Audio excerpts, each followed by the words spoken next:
wabarakatuh. Hai teman-teman, balik lagi dengan saya Siti Mariam, yaitu seorang mahasiswi semester 1 Prodi PPKN Fakultas Keguruan Ilmu Pendidikan dari Universitas Surya Kencana Cianjur. Nah, di sini saya akan menyampaikan tentang teori pembelajaran konstruktivisme, yaitu materi dari mata kuliah Profesi Kependidikan oleh Bapak Dr. Haji Rudi Ahmad Suryadi MKG yang saya hormati. Nah, dalam dunia pendidikan, guru adalah merupakan salah satu pihak yang berperan besar dalam kesuksesan peserta didiknya. Namun, untuk bisa mencapainya, guru harus terus berusaha agar peserta didik bisa mendapatkan pengetahuan dan juga menerapkan dalam kehidupannya. Nah, dalam proses ini, kebanyakan guru menerapkan sistem pembelajaran itu satu arah. Jika tidak membuahkan hasil, guru bisa menerapkan pembelajaran yang sifatnya membangun atau konstruktivisme. Dalam penerapannya, peserta didik diminta untuk bereksplorasi dengan media dan bahan ajar yang ada dan aktif menggali informasi sendiri. Lantas, seperti apa teori belajar konstruktivisme itu? Untuk mengetahui hal tersebut, mari simak video. Baik, nah di sini adalah pengertian tentang teori belajar konstruktivisme. Dikutip dari buku Belajar dan Pembelajaran tahun 2016 bahwa konstruktivisme adalah merupakan suatu aliran filsafat ilmu, psikologi dan teori belajar mengajar, yaitu menekankan jika pengetahuan adalah konstruksi atau membentuk kita sendiri. Dalam penerapannya, setiap individu belajar dengan cara membentuk pengetahuan itu dan memberi makna melalui pengalaman sebelumnya. Nah, dari sini teori belajar ini fokus pada pengetahuan yang dibangun dengan mengadaptasi informasi baru melalui pengalaman yang sudah ada. Pengertian tentang belajar konstruktivisme menurut para ahli, selain pengertian yang tadi saya sebutkan, teori belajar konstruktivisme juga memiliki beragam definisi lainnya yang diungkapkan oleh para ahli, yaitu salah satunya nih, yang pertama menurut Hill.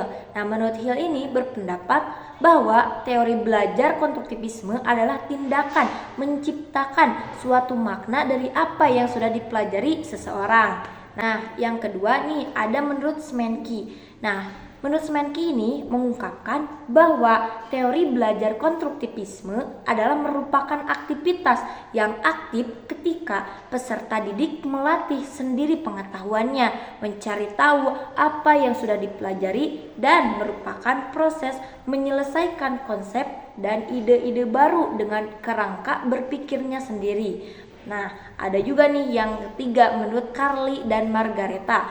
Berdasarkan pernyataan Carly ini dan Margareta, teori belajar konstruktivisme adalah proses belajar yang diawali dengan adanya konflik kognitif, sehingga akhirnya pengetahuan dibangun sendiri oleh peserta didik lewat pengalaman dan interaksi dengan lingkungan sekitarnya.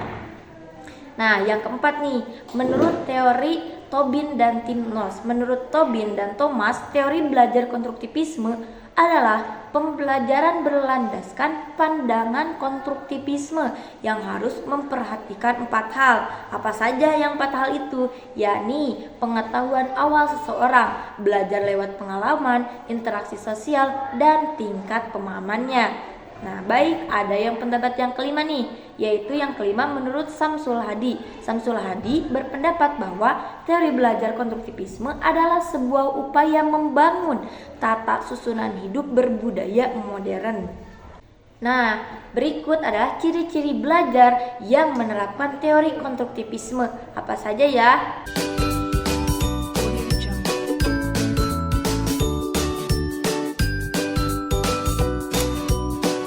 Yaitu yang pertama, memberikan kesempatan kepada murid membina pengetahuan baru melalui penglibatan dalam dunia sebenarnya, menggalakkan ide-ide atau gagasan yang dimulai oleh murid dan menggunakan sebagai panduan merancang pengajaran.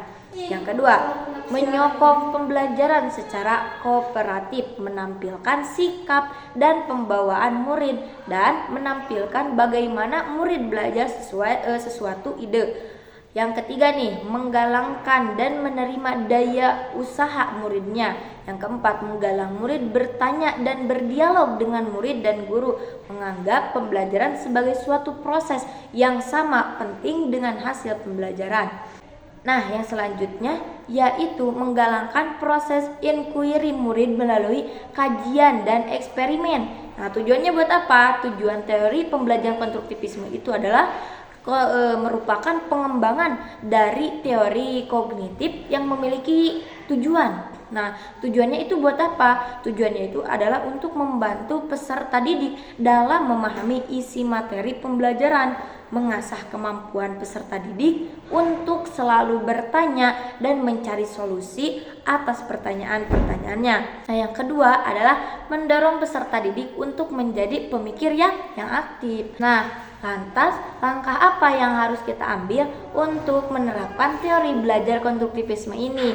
Yaitu ada 4 tahapan yang harus kita lakukan bila ingin menerapkan teori belajar konstruktivisme ini. Yaitu, apa sih? Yang pertama, yaitu tahapan pertama yaitu guru harus bisa memancing peserta didik tentang suatu pokok, bahasan atau konsep. Misalnya apa? Misalnya dengan memberikan sejumlah pertanyaan yang bersifat clickbait di kehidupan sehari-hari. Lalu, guru bisa mulai membangun komunikasi 2 arah agar mereka bersedia memberikan gambaran umumnya. Nah, oke, yang kedua apa? Nah, yang kedua adalah pada tahap ini, guru meminta peserta didik untuk mencari solusi atau menyelidiki konsep yang telah dipaparkan di tahap pertama. Nah, kegiatan tersebut bisa diisi dengan membaca buku, mencari referensi dari berbagai sumber ya, atau mengorganisasikan ilmu-ilmu yang relevan. Nah, dengan demikian mereka bisa memenuhi rasa ingin tahunya secara mandiri.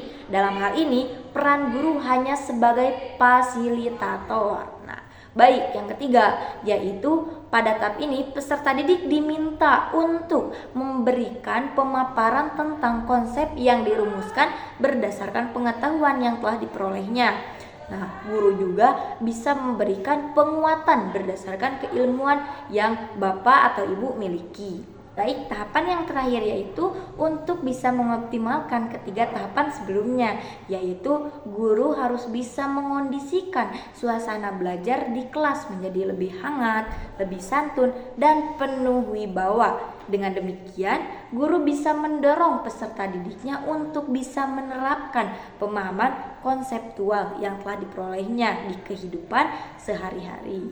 Baik, dicukupkan sekian materi hari ini ya teman-teman. Mudah-mudahan bermanfaat untuk kita semua. Amin ya Allah ya Rabbal Alamin. Wassalamualaikum warahmatullahi wabarakatuh.